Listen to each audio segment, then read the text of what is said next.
মাসুদকে vote দেওয়ার দরকার নাই। মাসুদের চেয়ে কোরআনের পক্ষে ভোট দেওয়ার মতো যদি ভালো লোক থাকে, আমি আপনাদের সাথে থেকে আমি সেই লোককে ভোট দেওয়ার জন্য রাজি আছি। কিন্তু তারপরে এবার সিদ্ধান্ত হচ্ছে আমরা কোরআনের বিপক্ষে বা কোরআনের বাইরে কোনো লোককে আমার পবিত্র আমানতের ভোট আমি কাউকে এবার দিব না, দিব না, দিব না। যদি ভোট কেন্দ্রে এবার কেউ ঝামেলা করতে আসে, মসজিদ পাহারা দেওয়া যেমন দায়িত্ব, ভোট কেন্দ্র আমার পবিত্র আমানত, এটা পাহারা দেওয়া আমাদের দায়িত্ব। জীবন বাজি রেখে 2024 সালের জুলাই আগস্টে আপনারা লড়াই করেছেন। আমি আপনাদের বামনিকাঠিবাসীর মুরব্বীদের কাছে, ছাত্র তরুণ যুবকদের কাছে জানতে চাই, এই বামনিকাঠিতে যে কেন্দ্র আছে, এই কেন্দ্রে যদি কেউ আমাদের ভোট ডাকাতি করতে আসে, জাল ভোট দিতে আসে, জাল ভোট নিতে আসে, আমাদেরকে টাকা দিয়ে যদি কেউ কিনতে আসে, কালো টাকা দিয়া, অবৈধ অস্ত্র দিয়ে যদি আমাদেরকে কেউ ভয় দেখাতে আসে, বুক পেতে দিয়ে আমরা সেই অবৈধ অস্ত্র, কালো টাকা, জাল ভোট, ভোট ডাকাতি মোকাবেলা করে কেন্দ্র পাহারা দেওয়ার জন্য রাজি আছেন কারা?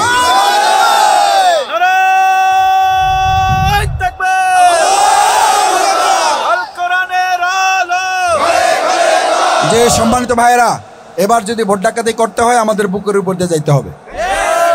আমরা এবার ভোট ডাকাতি করব না, করতে কাউকে দুর্নীতি করব না, দুর্নীতি কাউকে করতে আমরা চাঁদা খাবো না, চাঁদা আমরা কাউকে দেব না। শুধু কাউকে চাঁদা আমরা নিতেও দেব না। এটা আল্লাহ রাসূল সাল্লাল্লাহু আলাইহি ওয়াসাল্লামের হাদিস। অন্যায় করা যাবে না, অন্যায় কাউকে করতে দেওয়া যাবে না। আমরা কি সবাই পারবো ইনশাআল্লাহ? আপনারা এই হাজার হাজার লোক এখানে উপস্থিত হয়েছেন কম সময়ের ব্যবধানে, আমি আপনাদের প্রতি কৃতজ্ঞ। আপনাদের কাছে দোয়া চাই, আল কোরআনের আইন দিয়ে সমাজ পরিচালনা করা দরকার। এটা কি শুধু জামাতের চাওয়া উচিত না সমস্ত মুসলমানদের চাওয়া উচিত? কিন্তু সবাই কি চাইতেছে? সবাই কি চাইতেছে? চাইতেছে না। যারা চাইতেছে না আমরা তাদের বিরোধিতা করতে চাই না, কিন্তু কোরআন বলছে কোরআনের বাইরে গিয়ে কেউ যদি কোনো কথা বলে কিয়ামত হয়ে যাবে, তারা শান্তি দিতে পারবে না। মুহাম্মদুর রাসূলুল্লাহ সাল্লাল্লাহু আলাইহি ওয়াসাল্লাম যে সোনার মদিনা করেছেন, কোরআন দিয়ে করেছেন না নিজের চিন্তায় করছেন? আজকের যুগে যদি কেউ এই বামনিকাঠি, এই বগা ইউনিয়ন, এই বাউফলে শান্তি দিতে চায়, তাহলে সেটা কি নিজের চিন্তায় হবে না কোরআন দিয়ে হবে? ভাই, ন্যায় বিচার চাই। ন্যায় বিচার মানুষের আইনে আছে না কোরআনে আছে? ন্যায় বিচার কি মানুষের দ্বারা সম্ভব না আল্লাহর আইনের দ্বারা সম্ভব? আজকে সেই ন্যায় বিচার যদি আমরা পাইতে চাই, তাহলে আমাদের কোরআনের আইন বাস্তবায়ন করার জন্য একটা স্লোগান আছে, আল্লাহর আইন চাই, আল্লাহর আইন চাই। আল্লাহর আইন আছে, সৎলোক নাই। সৎলোক না থাকলে আল্লাহ তাআলা আল্লাহর আইন বিধান কেউ কায়েম করবে না। আপনি কি বামনিকাঠি যারা এখানে আজকে উপস্থিত, আমরা কি আশা করতে পারি দেশ স্বাধীনের 53 বছর পার হয়েছে তো নাকি? আমরা তো ছোট মানুষ, আপনারা তো স্বাধীনতা যুদ্ধ দেখছেন, স্বাধীনতা যুদ্ধ করছেন অনেকে, কিন্তু এই 53 বছরেও আমাদের এই দেশে যারা যত দল চালাইছে, আমাদের তো মোটামুটি যা দল আছে সবগুলো বড় বড় দল তো দেখা শেষ হয়েছে না বাকি আছে? শেষ হয়েছে। এখন আমরা এবার নতুন কিছু দেখতে চাই এবং ইসলামের ভিত্তিতে দেখতে চাই। সেই হিসাবে এবার দেশবাসী স্লোগান তুলেছে, বাউফলবাসী স্লোগান তুলেছে, সব দল দেখা শেষ ইসলামের। জোরে বলেন তো, সব দল দেখা শেষ, সব দল দেখা শেষ। আচ্ছা, মুসলমান হিসাবে এটা আমাদের একটা দায়িত্ব আছে না নাই? আমাকে একবার একটু আসামি বানান। এখন কিন্তু আমরা সবাই আসামি হয়ে আছি। কেন? আল্লাহ যদি জিজ্ঞেস করে কোরআনের পক্ষে ভোট দিয়েছিলা, তখন আমরা বলবো যে না, আমরা তো দেই নাই। এখন একজনকে ভোট দিয়ে যদি দায়িত্ব পালন সে না করে, তাহলে আমরা বেঁচে গেলাম, ওই লোকটা আসামি হইল। তা আমরা বাঁচতে চাই না? চাই না। সামনে চাই, পিছনে তো চাই না।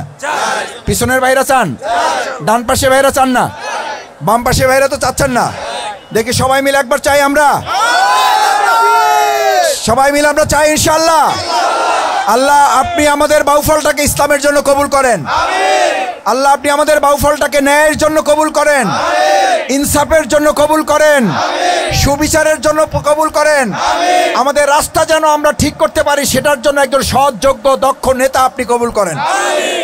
আল্লাহ, আমাদের হাতগুলো কবুল করুন।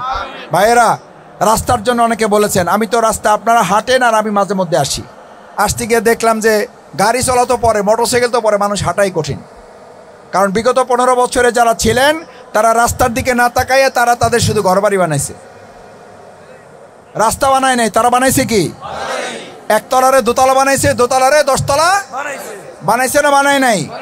ওই 10 তলায় এখন আর তারা আল্লাহর মেহরবানি থাকতে পারে না। এই জন্য নিজের স্বার্থ চিন্তা করলে আল্লাহ জালিমকে ছাড় দেয়, ছেড়ে দেয় না। সুতরাং ভবিষ্যতেও যদি আমরা আবার ভুল করি, ওই রকম রাস্তা বাদ দিয়ে 10 তলা করার লোক আবার আসবে না? আসবে না?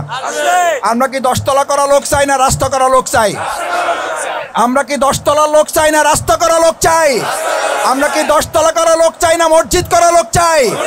আমরা কি 10 তলা করা লোক চাই নাকি টিউবওয়েল দেওয়া লোক চাই, নাকি টিউবওয়েল মাইরে খাওয়া দেওয়া লোক চাই? আমার ভাইয়েরা, টিউবওয়েল যদি আর মাইরে খাওয়া লোক না চান, তাহলে এবার কোরআনের আইনের পক্ষে ভোট দিতে হবে। মাসুদকে ভোট দেওয়ার দরকার নাই, মাসুদের চেয়ে কোরআনের পক্ষে ভোট দেওয়ার মতো যদি ভালো লোক থাকে, আমি আপনাদের সাথে থেকে আমি সেই লোককে ভোট দেওয়ার জন্য রাজি আছি। কিন্তু তারপরে এবার সিদ্ধান্ত হচ্ছে, আমরা কোরআনের বিপক্ষে বা কোরআনের বাইরে কোনো লোককে আমার পবিত্র আমানতের ভোট আমি কাউকে এবার দিব না, দিব না, দিব না। যদি ভোট কেন্দ্রে এবার কেউ ঝামেলা করতে আসে, মসজিদ পাহারা দেওয়া যেমন দায়িত্ব, ভোট কেন্দ্র আমার পবিত্র আমানত, এটা পাহারা দেওয়া আমাদের দায়িত্ব। জীবন বাজি রেখে 2024 সালের জুলাই আগস্টে আপনারা লড়াই করেছেন। আমি আপনাদের বামনিকাঠিবাসীর মুরব্বীদের কাছে, ছাত্র তরুণ যুবকদের কাছে জানতে চাই, এই বামনিকাঠিতে যে কেন্দ্র আছে, এই কেন্দ্রে যদি কেউ আমাদের ভোট ডাকাতি করতে আসে, জাল ভোট দিতে আসে, জাল ভোট নিতে আসে, আমাদেরকে টাকা দিয়ে যদি কেউ কিনতে আসে, কালো টাকা দিয়া, অবৈধ অস্ত্র দিয়ে যদি আমাদেরকে কেউ ভয় দেখাতে আসে, বুক পেতে দিয়ে আমরা সেই অবৈধ অস্ত্র, কালো টাকা, জাল ভোট, ভোট ডাকাতি মোকাবেলা করে কেন্দ্র পাহারা দেওয়ার জন্য রাজি আছেন কারা?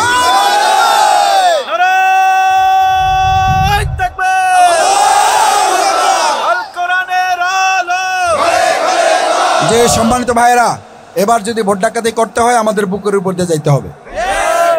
আমরা এবার ভোট ডাকাতি করব না, করতে কাউকে দুর্নীতি করব না, দুর্নীতি কাউকে করতে, আমরা চাঁদা খাবো না, চাঁদা আমরা কাউকে দেব না। শুধু কাউকে চাঁদা আমরা নিতেও দেব না। এটা আল্লাহ রাসূল সাল্লাল্লাহু আলাইহি ওয়াসাল্লামের হাদিস। অন্যায় করা যাবে না, অন্যায় কাউকে করতে দেওয়া যাবে না। আমরা কি সবাই পারবো ইনশাআল্লাহ? আপনারা এই হাজার হাজার লোক এখানে উপস্থিত হয়েছেন কম সময়ের ব্যবধানে, আমি আপনাদের প্রতি কৃতজ্ঞ, আপনাদের কাছে দোয়া চাই। একটা দায়িত্ব আপনাদের কাছে দিতে চাই, আপনারা এখানে যারা আসছেন, আমাদের মা বোনদেরকে আমরা এখানে আজকে ডাকি নাই, মা বোনদের কাছে এই দাওয়াত পৌঁছাইতে হবে না? হবে না? আমাদের ভাইদের ভোট আছে, মা বোনদের ভোট আছে না নাই? মা বোনদের কাছে এই দাওয়াত আপনারা একটু পৌঁছাবেন মেহরবানি করে। আমার সালাম একটু বলবেন মেহরবানি করে, যে তোমার ছেলে, তোমার ভাই, তোমার চাচা, তোমার দাদা, তোমার নাতি, আমার এই বগা, যে বগা ইউনিয়ন, এই বগা ইউনিয়নে আমার মরহুম পিতা অধ্যাপক সিরাজউদ্দিন খান এখানে আপনাদের হেডমাস্টার ছিলেন, আপনারা অনেকেই জানেন। কেউ কেউ এখানে ছাত্র আছেন। আমি আমার বাবার জন্য আপনাদের কাছে দোয়া চাই। আমার বাবা আপনাদের এখান থেকে বিদায় নিয়েছেন, আলহামদুলিল্লাহ সম্মানের সাথে বিদায় নিয়েছেন, চেষ্টা করেছেন স্কুলকে পরিচালিত করার জন্য যথাযথভাবে। আমি তার সন্তান হিসাবে আমার বাবাকে আপনারা যারা প্রধান শিক্ষকের মর্যাদা দিয়েছেন, আমি কি আপনাদের কাছে একটা ভোট আবদার করতে পারি না? আমার বাবাকে উসিলা করে কি একটা ভোট চাইতে পারি না? আমার বাবার সম্মানের দিকে তাকাইয়া আমি আপনাদের ছেলে হিসাবে, আমি আপনাদের ছাত্র হিসাবে, আমি আপনাদের ভাই হিসাবে আগামী ত্রয়োদশ নির্বাচন যেটা হতে যাচ্ছে, আমি আপনাদের কাছে দোয়াও চাই, আমি আপনাদের কাছে একটা ভোটও চাই। পারবো ইনশাআল্লাহ? আমরা আমাদের মা বোনদের কাছে সালাম বলবেন ইনশাআল্লাহ। আল্লাহ তাআলা বাউফলকে কবুল করুন, বগাকে কবুল করুন, বামনিকাঠিকে 1 নম্বর ওয়ার্ডকে আল্লাহ তাআলা কবুল করুন। আসসালামু আলাইকুম রহমতুল্লাহ। আমাদের অনেক গুরুত্বপূর্ণ মেহমান ছিল উপজেলা আমির ইসহাক সাহেব, আমাদের